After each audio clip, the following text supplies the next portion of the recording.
acompaña ya José Chávez, ex viceministro de Gestión Ambiental, experto en temas mineros, para conversar por la coyuntura. Ya tenemos que hablar de coyuntura. Señor Chávez, ¿cómo está? Buenas tardes, gracias por acompañarnos. No, al contrario, gracias por la invitación. Y creo que son varios puntos para abordar, lo habíamos mencionado, caso de Herrán, caso Conga, pero empecemos por el lado humano, el caso de los mineros que están atrapados en esta mina en Ica, que nos hace reflexionar sobre muchos puntos, ¿no? Yo estaba leyendo en algunas de las entrevistas que usted ya había ofrecido y ha señalado que lo lamentable es que en nuestro país no hay un equipo especializado para rescates. ¿Podemos ampliar esta información? ¿Qué nos demuestra? ¿Qué arroja? Bueno, lo primero que quisiera decir es que, igual que todos los peruanos, tenemos la esperanza de que finalmente los mineros sean rescatados y que no haya pérdida de vidas humanas, ¿no? Como se ha visto en el reportaje que ustedes han hecho, esta es una actividad que se está desarrollando en el marco general de la actividad informal, ¿no? Es una mina que se ha anunciado, que estaba clausurada, que estaba cerrada, pero que finalmente ha sido reabierta, y hay una suerte de explotación artesanal informal, que es un fenómeno, digamos, es el otro lado del boom de la minería, ¿no? Ha habido un crecimiento muy fuerte de minería informal, no solamente en zonas aluviales, como es el caso de Madre de Dios, sino también tenemos estas situaciones de minería de socavón que se dan en el sur medio, desde el sur de Ica hasta el norte de Arequipa, el oeste de Ayacucho, pero hoy día prácticamente no hay región en el país donde no hay este tipo de actividad, ¿no? Y con este tipo de problemas, contaminación ambiental, explotación de trabajo infantil, pero también estos riesgos enormes que los mineros asumen para enfrentar esta actividad. Bueno, en efecto es que es un tema que hay que abordar e irlo trabajando, pero el hecho ya es, además de que la situación está, que se presente esta minería informal, ni siquiera contamos con los equipos necesarios para rescatarlos. No, en los últimos años ha habido más o menos un promedio de 50 accidentes fatales en el sector minero peruano. Son las cifras oficiales que se publican en el Ministerio de Energía y Minas, lo que demuestra que seguimos arrastrando un grave problema y efectivamente este caso demuestra que los que están reaccionando son las empresas privadas que tienen experiencia en este tipo de actividades socavón, ¿no? Las minerías, las empresas sobre todo de la Sierra Central todavía es una minería en socavón. Entonces, lo que se ve es que hay una suerte de improvisación, que no hay estrategias, no hay diseño para abordar estas situaciones de emergencia, ¿no? ¿Y cómo le parece se está manejando hasta el momento? Porque si hacemos una comparación, yo sé que es un caso de avanzado, lo que sucedió en Chile, ¿no? Que Codelco es la empresa minera estatal que además se hizo cargo cuando quedaron atrapados los 33 mineros. Pero de cómo ve se está desarrollando hasta ahora esta labor en cuanto al rescate, ¿cuál es su apreciación? Bueno, lo primero es que se ha buscado traer equipos que están especializados en este tipo de minería subterránea, lo cual me parece correcto y se está demostrando además la solidaridad de algunas empresas, como se ha señalado, Buenaventura y la empresa Volcan, que tienen este tipo de especialización. Lo que se ve es un poco la fragilidad de parte del Estado, ¿no? Como se sabe, el tema de la pequeña minería son competencias que han sido transferidas a los gobiernos regionales, el único tipo de competencias que los gobiernos regionales tienen en minería, y hasta el momento, sin duda alguna, los gobiernos regionales no están en la capacidad de operar frente a esta actividad. Por supuesto, esta mina seguramente no ha sido inspeccionada, los mecanismos de fiscalización ambiental también son sumamente precarios, entonces yo creo que una manera de sacar lecciones de este tipo de hechos es que finalmente en un país donde la minería es una actividad importante, pero donde lamentablemente se producen, como le decía hace un rato, más o menos en promedio 50 accidentes fatales en los últimos años, el país debería comenzar a diseñar una situación para que finalmente este tipo de hechos nos tomen con los adecuados instrumentos, la adecuada institucionalidad para hacer frente. Hasta el momento lo que vemos es que de parte del Estado no hay una estrategia adecuada, no hay una institucionalidad adecuada, no hay equipos preparados para hacer frente a estas emergencias, lo cual es una diferencia sustantiva con el caso chileno. Claro. El hecho que Chile haya mantenido una empresa bajo la gestión estatal, como es el caso de Codelco, ha permitido que se desarrollen este tipo de equipos y capacidades, institucionalidad que funcionan y responden en situaciones de emergencia como estas, ¿no? La verdad es que funciona como modas o temas del momento, ¿no? Porque cuando sucedió esto en Chile se habló qué pasaría en nuestro país, igual cuando hablamos de casos como terremotos, estamos preparados o no, un simulacro, pero a la hora de la hora vemos que la situación no varía. ¿Qué está faltando? ¿Por dónde tendríamos que comenzar? Planificar, yo digo. Lo que se ve es una alta cuota de improvisación. Yo creo que en primer lugar reconocer que existe el problema. La primera manera de abordar un problema es reconocer que existe. Y estamos frente a un problema que existe. La minería ha crecido la gran minería, la mediana minería, pero también ha crecido este tipo de minería. Los datos muestran que se pierden vidas humanas todos los años. Entonces, por lo tanto, creo que un componente clave de reacción adecuada y positiva frente a esta situación de emergencia es que el Estado comience a prepararse para atender, porque como se menciona, la minería seguramente va a seguir creciendo en los próximos años. Y desde varios sectores, además, ¿no? Justamente leí una entrevista que decía Rosa María Palacios al ministro de Energía y Minas y le decía, en este tema, en el caso Conga o en distintas situaciones, no se ha escuchado tanto de usted, más se escucha del ministro del Ambiente y al final uno no sabe si un ministro se pronuncia, luego se pronuncia otro, pero como un conjunto o cómo se trabaja esto desde el Ejecutivo. Sin duda, yo creo que hay que buscar desarrollar, digamos, los complementos adecuados entre las diferentes carteras, ¿no? Ahora, yendo al caso Conga, ¿no? Que es otro de los puntos, hoy había expectativas respecto de la presentación de este peritaje, el estudio de impacto ambiental.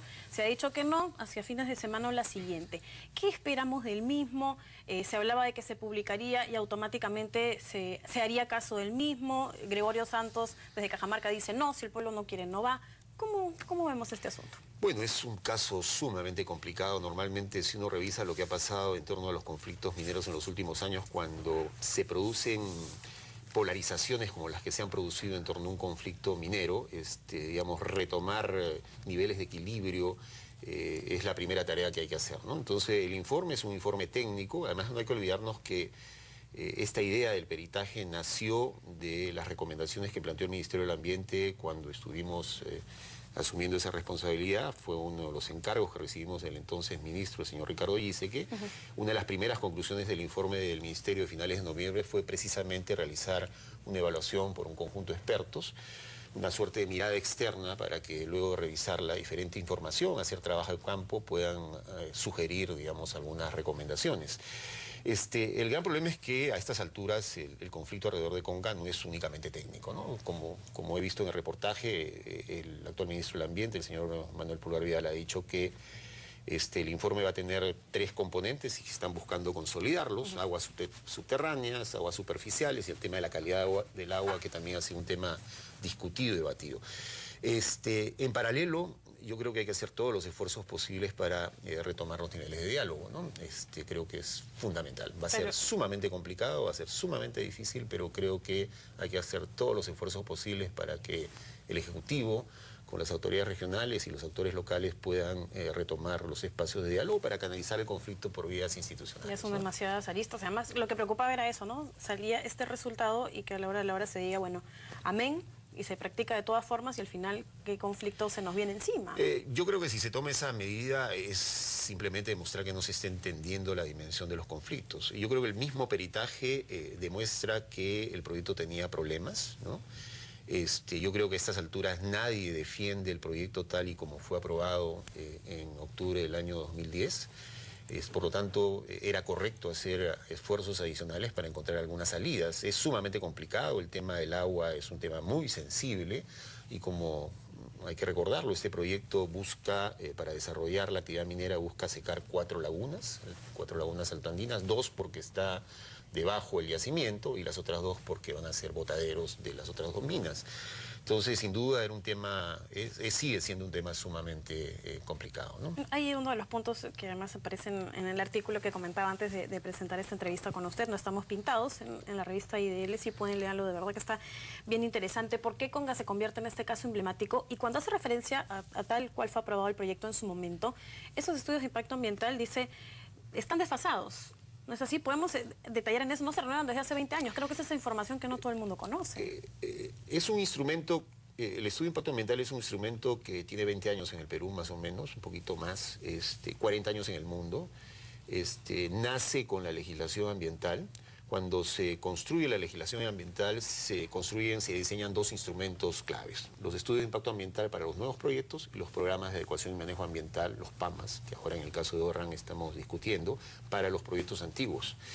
Y efectivamente, y además no lo digo yo, hay un informe del Banco Mundial que señala que en estos 20 años este instrumento, que además es el instrumento que permite aprobar o desaprobar un proyecto, es decir, es el instrumento clave de la política ambiental en el país, no se ha renovado, no se han actualizado y responden a estándares de calidad que están realmente desfasados. Entonces yo creo que el país tiene que hacer un enorme esfuerzo para actualizar, ayornar este instrumento, pero además el otro tema que también se sigue discutiendo es que la aprobación de los estudios de impacto ambiental no tiene sentido que sigan siendo facultades y competencias del Ministerio de Energía y Minas. El Ministerio de Energía y Minas tiene como misión que el sector crezca, entonces ese sector no puede ser juez y parte. Lo ideal, creo yo, es que el Ministerio del Ambiente debería ser quien tenga a su cargo la aprobación de los Tenemos Ministerio de Energía y Minas, Ministerio del Ambiente, Autoridad Nacional del Agua, que también es uno de los puntos que usted dice, bueno, ahí se presentan duplicidad de funciones, pues, ¿no? Ese es el problema, hay que reunirse y trabajar en conjunto. Yo creo que la tarea pendiente para cualquier persona que se siente en el sillón del Ministerio del Ambiente es terminar de construir una verdadera autoridad ambiental, ¿no? ¿Usted piensa o cree que a lo largo finalmente el proyecto Conga irá?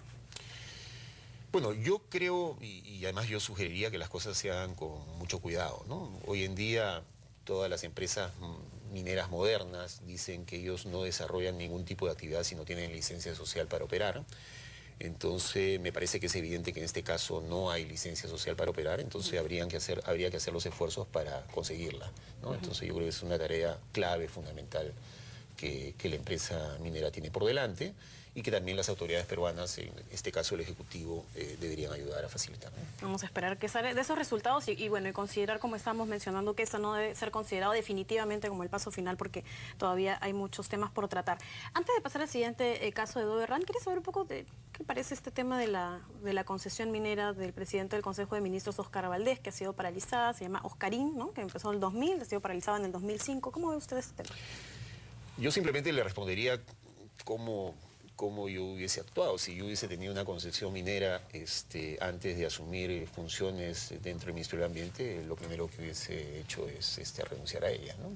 Transferirla. Creo que hubiese sido lo más adecuado para evitar cualquier tipo de suspicacia, ¿no? Tengo entendido que es una concesión que no ha estado activa, ¿no? Que el presidente del Consejo de Ministros la tiene desde hace un buen tiempo, pero de todas maneras yo creo que lo mejor hubiese sido que la deje de lado, ¿no? No, y que además se hubiera aclarado de pronto un poco antes, ¿no? Una vez que sale la denuncia y ahí recién se empiezan a dar explicaciones, creo. Dice que en su momento estaba todo explicado correctamente, que se sabía y se conocía, pero para la opinión pública... Sin duda. Un funcionario antes de asumir un cargo público tiene que hacer una declaración jurada. Yo me imagino, espero, bueno, en el caso de este funcionario del Ministerio de Energía y Minas, que era dueño de la principal exportadora de oro, parece que no incorporó dentro de la declaración jurada esa propiedad. Pero creo que hay que ser lo más transparente posible, pero además hay que evitar efectivamente este tema para no generar suspicacias, ¿no? Bueno, y ahora hablemos de otro de los temas más saltantes que le mencionaba, el caso de Doverran. Ya tenemos tantos años con estas entrevistas y hablando del asunto, y yo siento que cada vez se pone peor. Bueno, hoy es que deben presentar el plan, ¿no?, de reestructuración ante la Junta de Acreedores de Indecopi. ¿Qué viene? ¿Nos van a seguir meciendo? Bueno, sí, no está de más recordar que la empresa, cuando adquirió el complejo metalúrgico en 1997, tenía 10 años para implementar el programa de adecuación y manejo ambiental, el programa de inversiones ambientales, ¿no? Se acabaron los 10 años, todas las empresas cumplieron con sus obligaciones, menos esta empresa. Pidió una ampliación del plazo, el Estado peruano le dio la ampliación en el año 2006, se acabó ese plazo de ampliación, no cumplió, volvió a pedir otra ampliación, nuevamente se le dio una ampliación en el año 2009, que acababa en marzo de este año, y nuevamente no ha cumplido. Es decir, tenía 10 años y han pasado 15 años y no ha cumplido. Pero además, como lo demuestra el tema de la Junta de Acreedores, tiene enormes deudas con las empresas mineras que le daban concentrados, con el Estado peruano por deudas tributarias. Es decir, una empresa que tiene los peores antecedentes de comportamiento en el país, pero además no solamente en el país, sino fuera del país, y que además se dé el lujo de llevarnos a todos los peruanos a un proceso de arbitraje al amparo del Tratado de Libre Comercio con los Estados Unidos, y está diciendo a toda la comunidad internacional que en el Perú hay trato inequitativo contra ellos, y que en el Perú hay una suerte de amenaza de expropiación. Están haciendo con nosotros lo que les da la gana. Sin duda, están demandando una indemnización por 800 millones de dólares, ¿no? Sí. Entonces, esta empresa que ha incumplido todas sus obligaciones todavía se da el lujo de llevarnos un proceso de arbitraje, y además quiere que el Estado peruano asume las responsabilidades de este juicio que le han abierto en el estado de Missouri por la contaminación ambiental y por los impactos en la salud de los niños de La Oroya, ¿no? Que ese es un tema que también quiero abordar paso a paso con usted, pero antes, la semana pasada, por ejemplo, conversábamos con el padre Gastón Garatea, ¿no?, que siempre ha estado opinando respecto a estos temas, buscando conciliación, y me decía, yo lo que percibo en esto es que el Estado ha tenido un pésimo manejo, si no es drástico, no puede haber solución, y lo que suele suceder como muchos de otros casos que son casos bomba, es que lo patean al siguiente y lo patean al siguiente y lo patean al siguiente y ahora estamos en una situación como esta. ¿Qué hacemos? Tal cual está la situación ahora. Bueno, yo creo que eso es lo que ha ocurrido precisamente, un Estado laxo, un Estado débil, que ha buscado postergar la decisión frente a un tema tan complejo, tan difícil, y además donde de por medio hay un problema de impactos en la salud de toda una población. Estamos hablando que todas las evaluaciones ambientales que se han hecho por las autoridades del Estado peruano, pero también por universidades del extranjero, muestran los enormes daños en el tema de la salud, ¿no? Por una contaminación por metales pesados, ¿no? Entonces, esa ha sido la actitud. Y cuando uno ve lo que el Estado norteamericano hizo con esta empresa, ahí uno percibe pues que es necesario tener autoridades que tengan, digamos, la voluntad política para, en primer lugar, aplicar básica y fundamentalmente las leyes, ¿no? Pero Esta esa empresa ha sensación que no nos incumplido. protege, que no protege a nuestros Así niños. es, ¿no? Yo creo que este caso demuestra eso, ¿no? Sí, bueno, y además, bueno, la situación compleja que se da, que es complicidad con la propia población, ¿no? Les dicen, nosotros somos la fuente de trabajo, somos la fuente de ingreso y al final terminan utilizándonos como una herramienta para que los protejan. Entonces, eso es lo que termina generando Duerran. Ahora, en el caso de los niños, son 1.300 los niños de Loreya que van a denunciar a Duerran en una corte de los Estados Unidos. Para poder ampliar esta información, señor de Chávez, creo que es necesario contar, ¿no?, que en el caso de Estados Unidos se está haciendo una reparación muy importante, lo ha dicho usted en Missouri, se está pagando a los niños como más o menos 350, ¿no?, millones, por aquí tengo el dato. Sí. Aquí está, 16 niños de Estados Unidos a pagar 358,5 millones de dólares. Y en nuestro país quieren que el Estado suma los 29 Que el millones. Estado asuma esta obligación, sin duda. Sí. Ya, definitivamente, para empezar, recalcar, el Estado peruano de ninguna manera debería asumirlo. De ninguna manera, es una responsabilidad total y absoluta de la empresa por los daños que la empresa ha provocado en estos 15 años de operación. Estamos hablando de niños, estamos hablando de personas que han nacido después de 1997 y que han sido impactados por las operaciones de Duerran. El Estado no tiene por qué asumir, es decir, todos los peruanos no tenemos por qué asumir la responsabilidad de esta empresa, ¿no? Ellos hablan de una cláusula del momento de hacer el contrato que especificaba. Conozco muy bien a la empresa, conozco muy bien a los funcionarios, hace 15 años que los vengo escuchando y cada vez me sorprendo por la capacidad que tienen para esta suerte de decir medias verdades que terminan siendo mentiras completas. Ayer uno de los funcionarios de Duerran se presentó en un canal de televisión. Ese señor aprobó el programa de adecuación y manejo ambiental cuando fue director general de Asuntos Ambientales. Ese señor le aprobó la primera modificación del programa de inversiones ambientales a Duerran y ese señor, después de aprobarle esa modificación, se fue a trabajar a Duerran, ¿no? Ese es el tipo de funcionarios que dan esta suerte de argumentos para confundir a la opinión pública, pero que sin duda no tienen ningún tipo de asidero. Es imposible que un Estado, se imaginan, y además el actual ministro de Energía y Minas fue quien formó parte del proceso de privatización, conoce muy bien el contrato. Se imaginan que un país haga un contrato de transferencia de una propiedad y que le diga a la empresa, por si acaso, si a ti te abren un juicio, yo voy a ser responsable durante toda tu actividad. Francamente es el colmo. ¿no? Es el colmo, ¿no? Entonces, no, simplemente es una lectura sesgada del contrato y no tengo la menor duda, el Estado no tiene ninguna responsabilidad y los responsables son los señores de Duerran, ¿no? Y como dice, además, no solamente que generaría indignación eso, sino que los 16 niños de Estados Unidos que hemos hablado de 358,5 millones de dólares, aquí quieren pagar 100 millones. Así es. En total. No, más o menos 1 millón por niño. Más o menos 1 millón por niño. Cuando la demanda era de alrededor de 100 niños, ¿no? Ahora estamos hablando de un proceso que está abierto y ya son 1.300 niños de Loreya que han entrado al proceso. Bueno, realmente es increíble, creo que en el tema de fondo es como se había mencionado, como lo ha dicho, además usted, no ser muy drásticos con este tema. Ya para ir concluyendo, señor de Chávez, sobre el artículo que le comentaba, habíamos estado revisando, hacer, digamos, una serie de pasos que son los más importantes, que es de trabajar desde distintos flancos para poder buscar una minería formal, seguir los puntos específicos y hacer caso a todas las cifras y a todo lo que nos arroja el Banco Mundial. Se habla mucho de nuestro crecimiento económico, pero ¿qué se está haciendo? Yo varias veces me han dicho que soy un antiminero. Yo no tengo ningún problema en decir que la actividad minera es una actividad importante, ha sido y va a seguir siendo una actividad importante, pero sin duda este tema de los conflictos nos están diciendo que algo no está funcionando bien, ¿no? Entonces yo creo que precisamente hay que mirar los conflictos como una oportunidad de hacer los ajustes. Yo creo que los ajustes institucionales son claves. Repito, por ejemplo, necesitamos un Ministerio del Ambiente fuerte que permita construir los equilibrios ambientales. Necesitamos autoridades regionales que también tengan capacidades y tengan competencias en estos temas.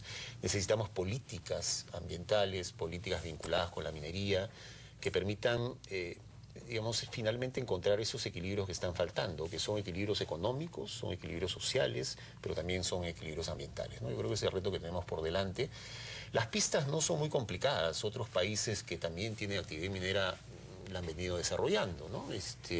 Las políticas están ahí. Necesitamos ordenar el territorio, necesitamos tener los mejores estándares de calidad ambiental, límites máximos permisibles que respondan a niveles internacionales. Necesitamos finalmente que las autoridades estén presentes en las regiones. Hay un informe que ha hecho el Programa de Naciones Unidas para el Desarrollo que muestra que la presencia del Estado precisamente en las zonas donde hay actividades extractivas es sumamente débil. Entonces, generar condiciones para que el Estado esté presente en las zonas de influencia. No hay que escurrir la pólvora, están dadas las pistas. No, yo creo que están dadas las pistas. Institucionalidad, por un lado, eficiente, eficaz, que esté presente de parte del Estado, que recupere además de la confianza de parte de la población, e instrumentos de políticas públicas que permitan que finalmente se encuentren esos equilibrios que sin duda los hemos perdido, ¿no? La ley de consulta previa. Yo creo que va a ser un instrumento, no va a ser el remedio milagroso, pero creo que va a ser un instrumento si se emplea adecuadamente para que finalmente sea un canal de información, pero sea un canal por el cual finalmente las comunidades, en este caso los pueblos indígenas, la ley de consulta es para los pueblos indígenas, puedan expresar su opinión y a partir de esa opinión el Estado pueda tomar decisiones más adecuadas. Ah, ok, pero no vinculante. Bueno, tiene que ser lo que dice el convenio 169, ¿no? El convenio 169. El tema de lo vinculante o no, ya las propias organizaciones indígenas habían retrocedido y cuando uno revisa la ley se habla de ley de consulta y para varios casos se habla del tema del consentimiento, ¿no? Por ejemplo, para casos de desplazamiento forzado y algunas otras situaciones difíciles, complicadas. Entonces creo que tal como está planteado en el convenio 169 existen las pautas suficientes como para implementar una adecuada ley, ¿no? Muchas gracias por haber venido a darnos más luces al respecto. Por supuesto, siempre muy interesante escuchar sus opiniones. No, gracias a usted por la invitación. Gracias. José Chávez, ex viceministro de Gestión Ambiental y experto en temas mineros. Vamos a hacer una pausa, pero no se mueva porque regresamos con más.